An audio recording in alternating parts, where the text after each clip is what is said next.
I have a very, very active mind. Yes. And actually meditation changed my life. যদি meditation করা যায়, Meditation, I do a lot of meditation. Ujjayi breathing A comfortable position to sit in. Close your eyes and take a deep breath. क्योंकि मुझे 1 घंटा meditation करने को अच्छा लगता है। Pro meditation and for meditation is very important. Meditation करना बहुत जरूरी है. Very interesting thing about meditation. Meditation, it's great. Cognitive fusion অর্থাৎ আমাদের মাথায় আসা সকল চিন্তাকে আমরা আমাদের সাথে যুক্ত করে দেখি। অর্থাৎ আমার মাথায় কোনো কারণে চিন্তা এলো আমি একজন ব্যর্থ মানুষ, তখন আমরা বিশ্বাস করি এবং আমরা মেনে নিই হ্যাঁ আমি একজন ব্যর্থ মানুষ।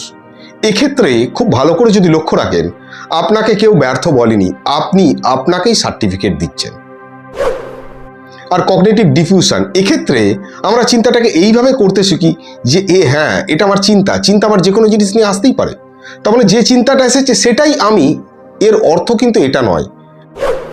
অ্যাকচুয়ালি মেডিটেশনেতে এটাই ঘটে, আমরা আমাদের চিন্তাকে অর্থাৎ আমাদের অবচেতন মনেতে যে চিন্তাটা আসে তাকে চেতন মন দিয়ে বুঝতে পারি এবং নিজের কাছে প্রেজেন্ট করতে পারি যে হ্যাঁ এই চিন্তাটার অর্থ কী। আর যখন আমরা চিন্তার প্রতি আমাদের যে অ্যাটেনশনটা আছে সেটা দিই, কিন্তু আমরা দেখি দর্শকের মতো, কিন্তু সেই চিন্তাকে আমরা বিশ্লেষণ করি না। এই অভ্যাসটা যদি আমরা করতে পারি তাহলে আমাদের কি ঘটবে, আমাদের মাথায় আসা সকল চিন্তাকে আমরা খুব সহজেই খুব হাসি মুখে ব্যাপারটাকে ইগনোর করতে পারবো। বিষয়টা হচ্ছে কি, আমাদের মাথায় রাখতে হবে আমরা কোনোদিনও চিন্তাকে বন্ধ করতে পারি না। যে চিন্তাটা আসছে অ্যাকচুয়ালি সেটা একটা চিন্তা, আমরা তাকে ভালো অথবা খারাপ বলে রূপ দিচ্ছি। এখন মেডিটেশন যখন করা হয় তখন আমাদের মস্তিষ্কে আসা সকল চিন্তাকে আমরা কেবলমাত্র চিন্তা বলে দেখতে শিখি, দর্শক হিসেবে সেটাকে অবজার্ভ করি, কিন্তু কোনো রকম রিয়াকশন দিই না। কিভাবে এটা আমরা করব আজকে আমরা আলোচনাতে এটাই জানবো, এবং স্টেপ বাই স্টেপ মেডিটেশন কিভাবে আপনি করবেন সেটাকে আমি বুঝিয়ে দেবো। এবার একটা বিষয় হচ্ছে যে মেডিটেশন করলে আমাদের কি উপকার হবে। দেখুন, যোগা প্রাণায়াম মেডিটেশন একই সুতোতে গাঁথা। আপনি যদি প্রাণায়াম খুব ভালো করেন, বিশেষ করে অনুলোম বিলোম, তাহলে আপনার মেডিটেশন করতে সুবিধা হবে। এবার মেডিটেশন করলে কি কাজে লাগবে, কি বেনিফিট তার। দেখুন, মেডিটেশন করলে আমরা ভাবি যে আমাদের মন শুধু শান্ত হয়ে যাবে, অ্যাকচুয়ালি সেটা নয়। কেবলমাত্র সেটাই ঘটে না, মানসিক সমস্যার ক্ষেত্রে যাদের অ্যাংজাইটি আছে, ওসিডি আছে, ফোবিয়া আছে, প্যানিক ডিসঅর্ডার আছে, তাদের ক্ষেত্রে মেডিটেশনটা খুব কার্যকরী, কারণ তারা চিন্তাকে খুব ভালো করে বুঝতে শেখে। এখন আমরা ভাবি যে আমাদের যদি চিন্তা আসে তাহলে আমরা মেডিটেশন করতে পারবো না, অ্যাকচুয়ালি তা নয়। মেডিটেশন মানে এটা নয় যে আমার কোনো চিন্তা আসবে না। যাদের মানসিক সমস্যা থাকে তারা মূলত অস্থির থাকে, আর বর্তমান সমাজে প্রায় প্রত্যেকেই কম বেশি অস্থির হয়ে আছে জীবনেতে। তাদের শান্তি কোনো জায়গায় নেই, পাগলের মতো আমরা ছুটে বেড়াচ্ছি, কোথায় শান্তি কোথায় শান্তি কোথায় শান্তি, যেখানেই যাচ্ছি সেখানেই অশান্তি। তো আমাদের মেডিটেশনটা প্রতিদিন করার দরকার। কিভাবে করব আমরা? প্রথমেতে এটা বোঝার দরকার যে মেডিটেশন যখন আমরা করব, রেগুলার করব, এই বিষয়টা ফিক্সড করার দরকার। স্টেপ 1, মেডিটেশন যখন আমরা করতে বসবো প্রথমে আমাদের মস্তিষ্ককে এটা বুঝিয়ে দেবো হ্যাঁ আমি মেডিটেশন করতে বসছি। অর্থাৎ দেখুন, আমাদের নার্ভাস সিস্টেমের মধ্যে দুটি ইম্পর্টেন্ট নার্ভাস সিস্টেম আছে, একটা হচ্ছে আমাদের সেন্ট্রাল নার্ভাস সিস্টেম আর একটা হচ্ছে peripheral nervous system. Peripheral nervous সিস্টেমের আরও অনেকগুলো ভাগ আছে, তার মধ্যে দুটি ভাগ হচ্ছে সিম্প্যাথেটিক নার্ভাস সিস্টেম আর প্যারাসিম্প্যাথেটিক নার্ভাস সিস্টেম। অ্যাকচুয়ালি মানসিক সমস্যায় বা বর্তমান যুগেতে আমরা প্রচুর অস্থির হয়ে আছি, আমাদের প্যারাসিম্প্যাথেটিক নার্ভাস সিস্টেমটা কম অ্যাক্টিভ হয়, আমাদের সিম্প্যাথেটিক নার্ভাস সিস্টেম অনেক বেশি অ্যাক্টিভ হয়ে থাকে সারাদিন, এবং সারাদিন অস্থিরতা চলে। প্যারাসিম্প্যাথেটিক নার্ভাস সিস্টেম অ্যাক্টিভ হলে আমরা মানসিকভাবে শান্তি পাই। তো আমরা ফার্স্ট টাইম কি করতে পারি, নিজেকে বলে দিতে পারি ইয়েস আমি 10 মিনিট করব মেডিটেশন, এবং 10 মিনিট যখন মেডিটেশন করব আমি সকল চিন্তাকে গ্রহণ করব, সকল ভয়কে গ্রহণ করব, সকল সন্দেহকে গ্রহণ করব। সেই স্যার ফ্রয়েডের যে ডিফেন্স মেকানিজম অ্যাকসেপ্টেন্সি, ডিনাইল থিওরিতে আমরা যাব না, অ্যাকসেপ্টেন্সি।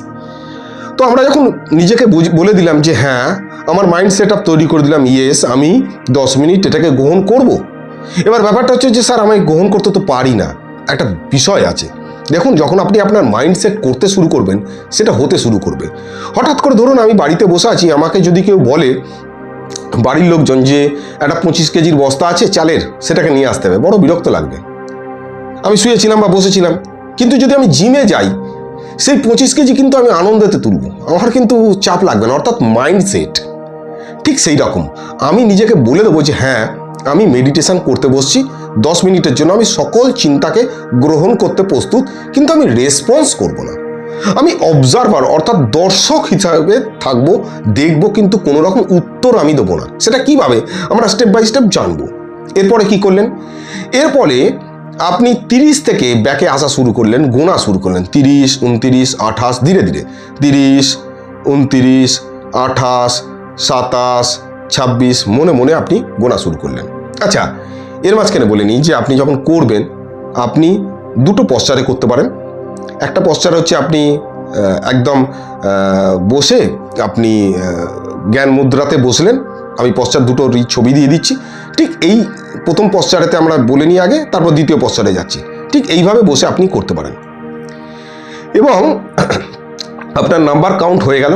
এরপর আপনি শ্বাসের দিকে মনোযোগ দিতে শুরু করলেন। তাহলে স্টেপ 1-এতে আমরা শিখলাম যে আমরা প্রথমেতে নিজেকে ব্রেনকে প্রিপেয়ার করব যে আমি মেডিটেশন করতে চলেছি 10 মিনিটের জন্য, যে কোনো চিন্তা আসতে পারে। দ্বিতীয় স্টেপেতে আমরা শিখলাম যে হ্যাঁ, আমরা উল্টো দিক থেকে কাউন্ট করা শুরু করলাম 30 থেকে 1 পর্যন্ত। তারপরে স্টেজেতে আমরা যখন ঢুকলাম, তখন আমরা শ্বাসের দিকে লক্ষ্য রাখা শুরু করলাম।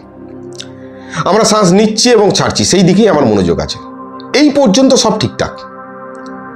এরপরে যে চতুর্থ ধাপ শুরু হবে, সেখানেতে এই বিষয়টা বোঝার।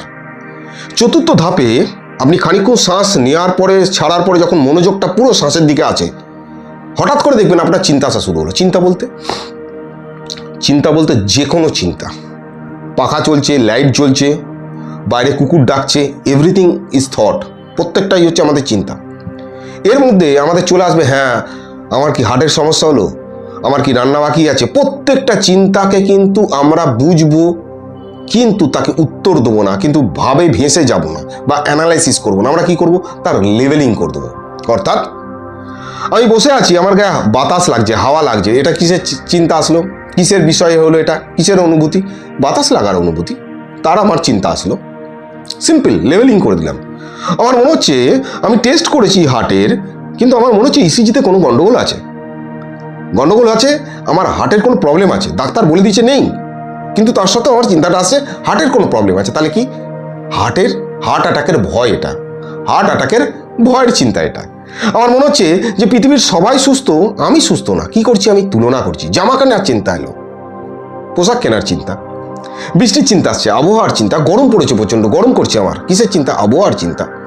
আমার মনে হচ্ছে যে আমি যদি বাইরে যাই, আমার কিছু একটা ঘটে যেতে পারে, আমি দূরে যেতে পারি না, আমি পৃথিবীর এই সমস্ত জায়গা দেখতেই পারছি না, কারণ হচ্ছে যে আমার বাইরে গেলেই ভয় লাগছে। তার মানে এটা বাইরে যাওয়ার ভয়, দূরে যাওয়ার ভয়। আমি ভিড় জায়গায় যেতে পারি না, এটা সামাজিক ভীতি। এই চিন্তাগুলোকে আমি একদম লাস্টেতে লিস্ট করে দেবো, যাতে আপনারা পড়তে পারেন এবং ঠিক করে লজিক দিতে পারেন। ওগুলো পড়বেন এবং খুব ঠান্ডা মাথায় শুধুমাত্র এক কথায় লেভেলিং করে দেবেন, আর কিচ্ছু করবেন না, কোনো রেসপন্স না। কিন্তু যখন লেভেলিংটা করবেন, আপনার কোনো চিন্তা হলো, যেমন আমার মাথায় চিন্তা আসছে যে আমি এখন ভিডিও রেকর্ডিং করছি, তাহলে এটা কিসের চিন্তা? ভিডিও রেকর্ড করার চিন্তা। আমি ভিডিও রেকর্ডিং করছি, আমার চিন্তা আসছে, তাহলে ভিডিও রেকর্ডিং করার চিন্তা আসছে। সিম্পল। চিন্তাটা লেভেলিং করার পর আমি সঙ্গে সঙ্গে ফিরে আসলাম কোথায়? শ্বাসের দিকে। ফোকাস দিলাম শ্বাসের দিকে, জ্ঞান মুদ্রায় যেভাবে আমি বসেছিলাম ঠিক এইভাবে বসে আমি শ্বাসের দিকে ফোকাস দিলাম, এবং এই বিষয়টা কন্টিনিউ চলতে থাকবে।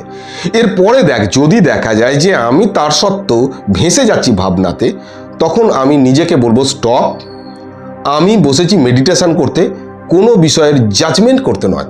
অর্থাৎ কোনো চিন্তাকে আমরা জাজ করবো না, ভালো খারাপ ঠিক ভালো, আমরা শুধুমাত্র শ্বাসের দিকে ফোকাস দেবো। চিন্তা আসবে হাসি মুখে গ্রহণ করবো, ভয় আসবে হাসি মুখে গ্রহণ করবো, সন্দেহ আসবে হাসি মুখে গ্রহণ করবো, যেটা হবে দেখা যাবে, আমরা ফোকাস দেবো শ্বাসের দিকে। That's all. এর থেকে বেশি কিছু করতে হবে না। আপনি বুঝতে পারবেন কিছুদিনের মধ্যে যে ইয়েস, আমার যে চিন্তাগুলো আসছে সেগুলোকে আমি হজম করা শিখে গেছি। আপনার আর ভয়টা লাগবে না। আপনি বুঝতে পারবেন যে চিন্তাগুলোর সাথে আমার কোনো যোগাযোগ নেই, আমার সাথে এগুলো আলাদা ব্যাপার। চিন্তা আসতেই পারে, যে কোনো মানুষের যে কোনো চিন্তা আসতে পারে, সেই অধিকার মস্তিষ্কের আছে। মানুষের মস্তিষ্ক সব থেকে উন্নত, আমাদের প্রিফ্রন্টাল কর্টেক্স আছে সব থেকে উন্নত। আমাদের ব্রেন সব থেকে উন্নত, তো আমাদের চিন্তা আসবেই। চিন্তা করাটা মস্তিষ্কের কাজ, চিন্তা বন্ধ করাটা মস্তিষ্কের কাজ নয়। তাহলে চিন্তা আমাদের আসতেই পারে। আমি ভাবতে পারি যে আমার বাড়ির ছাদেতে তাজমহলটা এনে বসাবো, that is not a problem, আমি ভাবতেই পারি, কিন্তু তার অর্থ কিন্তু বাস্তবের সঙ্গে কোনোভাবেই মিল খাচ্ছে না। আমি যদি ভাবি যে আমার বাড়িটা যদি খুব আলিশান হতো, হ্যাঁ, মুকেশ আম্বানির মতো, নট এ প্রবলেম, ভাবতেই পারি। আমি যদি ভাবি যে আমার খাটটা যদি সোনার হতো, ভাবতেই পারি, আমার ভাবনা আসতেই পারে। তা বলে সেটা ভাবনা, বাস্তব নয়। আমি যদি এখন ভাবি যে আমাকে সালমান খানের মতো দেখতে, ভাবনা আসতে পারে।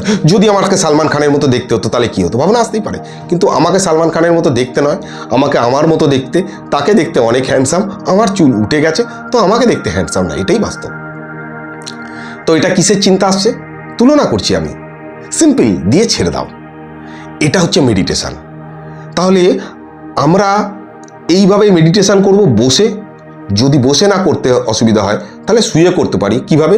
আমি আগের দিনকে একটা এক্সারসাইজ দেখেছিলাম, ডায়াফ্রাম এক্সারসাইজ, ব্রিথিং। তো ঠিক সেম পশ্চারে করতে পারি, অথবা সোজাভাবে শুয়ে করতে পারি, কোনো অসুবিধা নেই। আমি দুটোরই ফটো লাগিয়ে দিয়েছি, দুটোর ফটো দেখে আপনারা বুঝতে পারছেন। এছাড়া যদি অপশান না থাকে আমি চেয়ারে বসেও করতে পারি, সিম্পল। আমি চুপ করে বসে রইলাম শান্তভাবে, একটা সেম পশ্চারেতে, বেশি নড়ানড়ি করবো না, চুপ করে বসে কমফোর্টেবল জায়গায় করতে পারি। সেখানে দেখা যেতে পারে যে পাশ থেকে কোনো সাউন্ড আসছে, কথা আসছে, ঠিক আছে, পাশে সাউন্ড হচ্ছে, কথা হচ্ছে, আমি কথাটা শুনলাম, আমি একটি কথা শুনলাম, আমি একটি শব্দ শুনলাম। তো এটাও আমার চিন্তার অংশ, অনুভূতির অংশ। তো যেটা আমার চিন্তা হচ্ছে, যেটা আমার অনুভূতি হচ্ছে, সেটা কি অনুভূতি, সেটা কি চিন্তা, আমি জাস্ট লেবেল দিয়ে ছেড়ে দিলাম। আমার মনে হচ্ছে যে সমস্ত মানুষ আমাকে দেখে কিছু ভাবে, তার মানে এটা কি করছি, আমি সন্দেহ করছি, সন্দেহের চিন্তা, কল্পনা করছি, দিয়ে ছেড়ে দিলাম। তাহলে এটা হচ্ছে আমাদের মাইন্ডফুলনেস মেডিটেশন। এতে আমাদের দেখা যায় কি, আমরা চিন্তাকে অবজার্ভ করি, কিন্তু চিন্তাকে রিয়াকশান দিই না। এতে যাদের ওসিডি আছে তাদের ক্ষেত্রে খুব এটা কার্যকরী, যে কোনো অস্থিরতার ক্ষেত্রে কার্যকরী। সেখানে হয় কি, ধীরে ধীরে আমাদের ব্রেন প্র্যাকটিস করে ফেলে যে সমস্ত চিন্তাকে আমার রেসপন্স করা প্রয়োজন নেই। আমাদের অস্থিরতা ধীরে ধীরে কমতে থাকে। আমরা যখন 10 মিনিট করে সকালবেলা করা শুরু করব, বিকেলবেলা 10 মিনিট করা শুরু করব, একবারও করতে পারেন, দুবারও করতে পারেন, টাইমটা আস্তে আস্তে বাড়াবেন, প্রতিদিন 30 সেকেন্ড 1 মিনিট করে বাড়াবেন। আপনি যখন মিনিট কুড়ি বুঝতে পারবেন না, আপনি দেখবেন আপনি শান্ত হয়ে গেছেন, অন্য কিছু করার দরকার নেই আর, বিরাট উপকারী। আর তার আগে যদি আপনি 5-7 মিনিটের অনুলোম বিলোম করতে পারেন, it's a beautiful combination, beautiful combination. তো আমি পুরো বিষয়টা আপনাদেরকে বুঝিয়ে দিলাম। যদি কোনো কনফিউশন থাকে আমাকে জানাতে পারেন। যদি মনে হয় যে এক্সারসাইজ ক্লাসে আমার যুক্ত হবে, আমি নিচেতে লিঙ্ক দিয়ে দিয়েছি, অ্যাবাউটের নিচেতে লিঙ্ক দেওয়া আছে, সেখানেতে ক্লিক করে যুক্ত হতে পারেন। এবং প্রতিদিন আপনারা এক্সারসাইজ করুন, যোগা করুন, প্রাণায়াম করুন, এবং নিজের চিন্তা সম্পর্কে সচেতন হন। আপনি ভয় পাচ্ছেন, দেখুন, ভয় অ্যাকচুয়ালি অ্যাংজাইটির জন্ম দেয়। আমাদের ওসিডির জন্ম দিচ্ছে, আমাদের ওসিডি তৈরি হচ্ছে। ভয়ের ফলে আমরা অস্থির হয়ে উঠছি, প্যানিক অ্যাটাকের ফলে। প্যানিক অ্যাটাকে কি ঘটবে? আপনার কিচ্ছু ঘটবে না, ভয় পাচ্ছেন। তো ভয় হচ্ছে এর মেন উৎস। আমার আবার ওই চিন্তাটা আসবে না তো, তাহলে আমি কি করলাম? ভয়ের জন্ম দিলাম, তাহলে চিন্তাটা আসবেই, প্যানিক অ্যাটাক হবেই। আবার কালকে প্যানিক অ্যাটাক হবে না তো, তার মানে কি, আমি প্যানিক অ্যাটাকটাকে এখন বসে বসে ভয় পাচ্ছি, তাহলে আমি তো জন্মই দিয়ে দিলাম, দেশলাইকাটি মেরে দিলাম, সুতরাং বিস্ফোরণ ঘটবে। তাহলে আমি যদি বলি যেটা হবে দেখা যাবে, এবং আমি 10 মিনিট সহ্য করবো সকল চিন্তাকে, ঠিক আছে। আমার মাথায় চিন্তা আসলো, ওরে বাবা, রাত্রেবেলা তো আমার ঘুম আসে না। সিম্পল অ্যান্সার, রাতের ঘুমের ভয়, ঘুম না আসার ভয় তৈরি হচ্ছে। কল্পনা করছি, প্রেডিকশন করছি। তো নিজেকে এইভাবে কাউন্সিলিং করান। আমি আপনাদেরকে সামনে যে ভিডিওগুলো দিই, আপনাদেরকে যে ভিডিওগুলো আপনারা দেখেন, এগুলো এক ধরনের বলা যেতে পারে একটা সাইকোলজিক্যাল ক্লাস। আপনারা যদি এগুলোকে খুব ভালো করে নেন, শোনেন, বোঝেন, তাহলে কিন্তু কাউন্সিলিং আপনারা অন্য মানুষকে করতে পারবেন। হ্যাঁ, না, অবশ্যই সাইকোলজি নিয়ে পড়ার ব্যাপার আছে, অনেক পড়াশোনার ব্যাপার আছে। আমি নিজেও পড়াশোনা করেছি অনেক সাবজেক্ট নিয়ে সাইকোলজির। এছাড়া যোগা, প্রাণায়াম, এই সমস্ত নিয়ে পড়াশোনা করেছি। আমি ন্যাচারোপ্যাথি নিয়ে পড়াশোনা করেছি। অনেকগুলো পড়াশোনা আমি পরপর করেছি, শুধুমাত্র জানার জন্য। আপনি যদি সঠিকভাবে জানতে পারেন, আপনি যেটা ভয় পাচ্ছেন সেটা ভয় পাওয়ার কিচ্ছু নেই। মনে রাখবেন, আপনার একটা ভয় আরও একটি ভয়ের জন্ম দেয়। আর যদি সেই ভয়কে চ্যালেঞ্জ করেন না, সেই ভয় দুর্বল হয়ে যায়। মনে রাখবেন, মেনে নিলেই শান্তি, না মানলেই অশান্তি। Thank you very much. Next day আবার একটা ভিডিওতে দেখাবে। Thank you.